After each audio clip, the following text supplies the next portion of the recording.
ஈர்க்கிறவராக இருக்கிற ஒரு இனியவருமாகிய இயேசுவின் நாமத்தில் உங்கள் யாவருக்கும் என் அன்பின் வாழ்த்துக்கள்.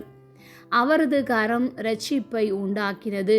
சங்கீதம் 98 முதலாவது வசனம். கர்த்தருக்கு புதுப்பாட்டை பாடுங்கள், அவர் அதிசயங்களை செய்திருக்கிறார். அவருடைய வலது கரமும் அவருடைய பரிசுத்த புயமும் இரட்சிப்பை உண்டாக்கினது.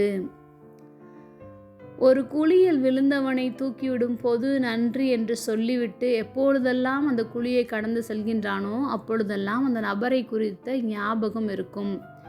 ஒரு விபத்திலிருந்து உயிருக்கு போராடி கொண்டிருந்த மனிதனை காப்பாற்றியவர்களை சில காலம் அல்லது எப்பொழுதாவது ஒரு நேரம் நினைத்து அவங்க மட்டும் அன்றைக்கு அந்த இடத்தில் இல்லை என்றால் நான் இன்றைக்கு உயிரோடு இருந்திருக்கிற மாட்டேன் என்று சொல்வதுண்டு.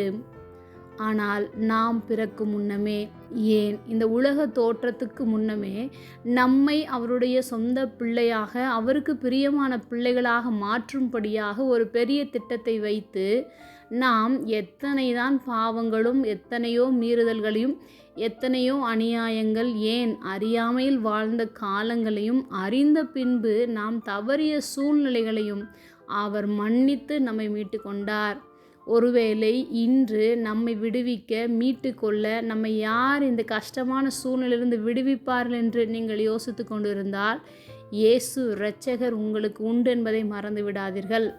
அப்படிப்பட்ட ஒரு நல்ல இரட்சகரின் வலது கரம் நம்மை இரட்சித்ததினால்தான் அவர் தமது கரத்தை நீட்டி சிலுவையிலே நான் இவ்வளவாய் உன்னை நேசிக்கிறேன் என்று சொல்லி தம் ஜீவனையும் தந்து நம்மை மீட்டெடுத்திருக்கிறார்.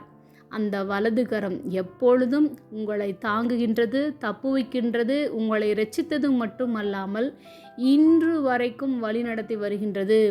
அவருடைய பரிசுத்த புயத்தை, அவர் தந்த இரட்சிப்பை எண்ணி அவரை துதித்து புது பாட்டினால் பாடுங்கள். ஜெபம். அன்பின் பரம தகப்பனே, எப்பொழுதும் எங்களோடு கூட இருக்கிறவராகவே இருக்கிறவரே, உமது வலது கரம் இரட்சிப்பை உண்டாக்கினதற்காக நாங்கள் நன்றி செலுத்துகிறோம். இயேசுவின் நாமத்தில் பிதாவே, ஆமென்.